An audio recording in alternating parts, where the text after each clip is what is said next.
Standard 9th में पहले lecture में हमने पढ़ने के जीवन दर्शन के 4 पद पढ़े थे। आज हम दूसरे 4 पद पढ़ने जा रहे हैं, इसका अभ्यास करने जा रहे हैं। दूसरे 4 पद इस प्रकार से हैं, पहले पद को पढ़ेंगे फिर उसका अर्थ समझेंगे। नंबर 5 है, होकर समृद्धि सुख के अधीन मानव होता नित तपक्षण, सत्ता किरीट मणिमय आसन करते मनुष्य का तेज हरण। नर विभव हेतु ललचाता है पर वही मनुज को खाता है। अर्थात होकर समृद्धि सुख के अधीन, मनुष्य के पास जब समृद्धि सुख आ जाए तो ये मनुष्य उसका गुलाम बन जाता है, उसके अधीन हो जाता है। मानव होता नित तपक्षीण, मनुष्य मानव अपना तेज खो देता है, अपना तप खो देता है और क्षीण यानी कि निम्न बन जाता है, वैभव का गुलाम बन जाता है। सत्ता किरीट मणिमय आसन करते मनुष्य का तेज हरण, राजा होता है तो उसे मुकुट पहनना पड़ता है, मणि से भरा हुआ आसन उस पर बैठना होता है तो उसका खुद का जो तेज होता है वो लुप्त हो जाता है। यहाँ सत्ता किरीट वाणी मुकुट मणिमय आसन करते मनुष्य का तेज हरण यानी खुद का वो तेज हरण करना नहीं चाहता है। नर विभव हेतु ललचाता है, नर माने कि मनुष्य अपने पास वैभव यानी कि वैभव को प्राप्त करने के लिए उसके हेतु से वो ललचा जाता है, प्रलोभन पा लेता है, पर वही मनुष्य को खाता है। मनुष्य माने मनुष्य यानी कि अपना धन वैभव ही मनुष्य को खा जाता है। इसका डिटेल अर्थ इस प्रकार है जो आपको नोटबुक में लिखना है। धन दौलत के सुख का गुलाम बनकर मनुष्य अपना तप तेज खो देता है।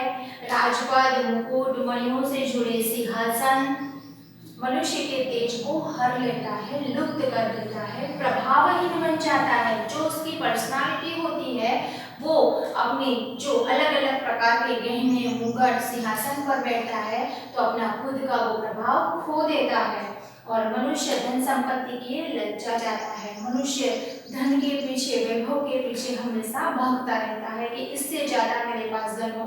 उसे धन अपने पास जो होता है उसका संतोष नहीं होता, संतुष्ट नहीं होता और धन संपत्ति ही उसे नष्ट कर देती है। नंबर 6 में बताया गया है कि चांदनी पुष्प छाया में पल, नर गले बने सुमधुर कोमल, पर अमृत क्लेश को पिए बिना आपत अधड़ में जिए बिना, वह पुरुष नहीं कहला सकता, विघ्नों को नहीं हरा सकता। चांदनी और पुष्प छाया यानी कि अत्यंत सुख भरा जीवन, उसमें मनुष्य नर माने कि मनुष्य हमेशा खोया रहता है, ऐसा सुख विलास करता रहता है तो वो पलकर सुंदर और कोमल भले ही बन जाए क्योंकि बहुत सॉफ्ट बन जाता है। धन वैभव होने के बाद शायद उस चीज की कमी नहीं होती है और वो इतना कोमल इतना सॉफ्ट बन जाता है कि शायद वो कष्ट को सहकर ही समझ सकता है कि कष्ट क्या है। तो पर अमृत क्लेश को पिए बिना यानी अमृत पी लिया लेकिन क्लेश विष नहीं पीता तब तक आंधड़ आपद में जिए बिना, उसके जीवन में कोई मुश्किल कोई तूफान नहीं आता तब तक वो साहसी नहीं बन सकता, वो पुरुष नहीं कहला सकता, विघ्नों को नहीं हिला सकता यानी कि नहीं हरा सकता। अर्थ है कि चांदनी और फूलों की छाया यानी कि अत्यंत सुख सुविधा में पलकर जो मनुष्य सुंदर और सुकोमल भले ही बन जाए कर्ण की दृष्टि में, वो आगे कष्टों का अमृत पिए बिना अपने संसार में धूप और आंधी से सहे बिना वो पुरुष नहीं कहला सकता। आंधी उसके जीवन में आनी जरूरी है, उसको अलग अलग अनुभव होना जरूरी है, तब ही वो विघ्नों को पार कर सकता है। अगर हमेशा अत्यंत सुख सुविधा में बना रहेगा तो वो कभी भी विघ्नों को नहीं हरा सकता। नंबर 7 उसमें बताया गया है कि उड़ते जो झंझावातों में, पीते जो वारी प्रकातों में, सारा आकाश अयन जिनका, विष भर भुजंग भोजन जिनका, वे ही फणिबद्ध छुड़ाते हैं, धरती का हृदय जुड़ाते हैं। अर्थात यहाँ पे सांप का उदाहरण दिया है कि सांप किस प्रकार से अपना विष फैलाता है कि उड़ते जो झंझावातों में, पीते जो पहाड़ी प्रपातों में, पहाड़ी मीन्स की पानी और प्रपात माने की झरना, जो जंगल में रहते हैं, आकाश उसका घर है, हमेशा वो किसका पानी पीते हैं? झरनों का पानी पीते हैं, आकाश ही उसका घर है। विषकर भुजंग भोजन जिसका, और हमेशा सांप से, जो उसके पास विष ही होता है, सांप जहरीला होता है तो उसका भोजन भी वही है।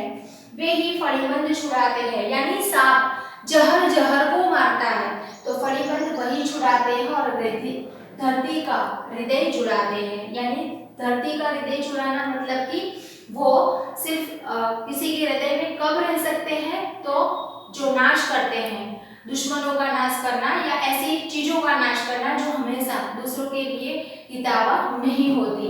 अर्थ ये है कि जो आंधी तूफानों में उड़ते हैं, झरनों का पानी पीते हैं, आकाश जिसका घर है, विषैला सांप ही जिसका भोजन है, ऐसे ही गरुड़ सांप के बंधन से छुटकारा दिलाते हैं।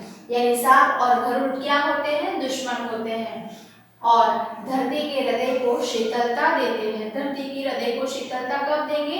कि सांप अपना जहर धरती पर जब भौंकता है, निकालता है तो धरती विषभरी बन जाती है और उसको हटाने के लिए गरुड़ चाहिए।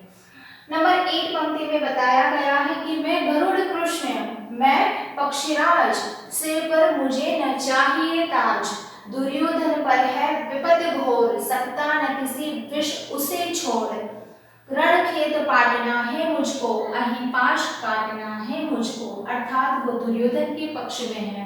अंत में बताता है श्री कृष्ण को कि मैं दुर्योधन को छोड़कर युद्ध भूमि में से नहीं भाग सकता और अपने आप को बताता है कि मैं गरुड़ जैसा पक्षी हूँ, पक्षीराज हूँ और सिर पर मुझे ताज नहीं पहनना है, मुकुट नहीं पहनना है और घोर विपत्ति में दुर्योधन है, उसको मैं कतई नहीं छोड़ सकता, पक्ष नहीं बदल सकता और उस रणखेत में, रणभूमि में मुझे पाटना है, यानी कि युद्ध भूमि में युद्ध से लड़ना है और अहिपाश को काटना है, यानी कि दुर्योधन के दुश्मन को हराना है, उसका साथ देना है। अर्थ ये है कि हे कृष्ण, मैं ऐसा गरुड़ पक्षी हूँ। कर्ण अपने आप को गरुड़ पक्षी मानता है, सिर पर उसको ताज नहीं पहनना है। उस समय दुर्योधन विपत्ति में खड़ा है तो उसे किसी भी क्षण, किसी भी समय छोड़ नहीं सकता और उसके दुश्मन को युद्ध क्षेत्र में उतारकर दुर्योधन के नागपाश को, यानी कि दुश्मन को हटाने का, मारने का या हराने का प्रयत्न करना है। अंत में उसने धन, वैभव, राजगद्दी, मुकुट, ये सारी चीजों को नफरत करते हुए श्री कृष्ण को बताया है कि सिर्फ मुझे अभी दुर्योधन का साथ देना है, किसी और का या पांडव का ज्येष्ठ पुत्र होने के बाद भी साथ नहीं दे सकता हूँ। थैंक्स।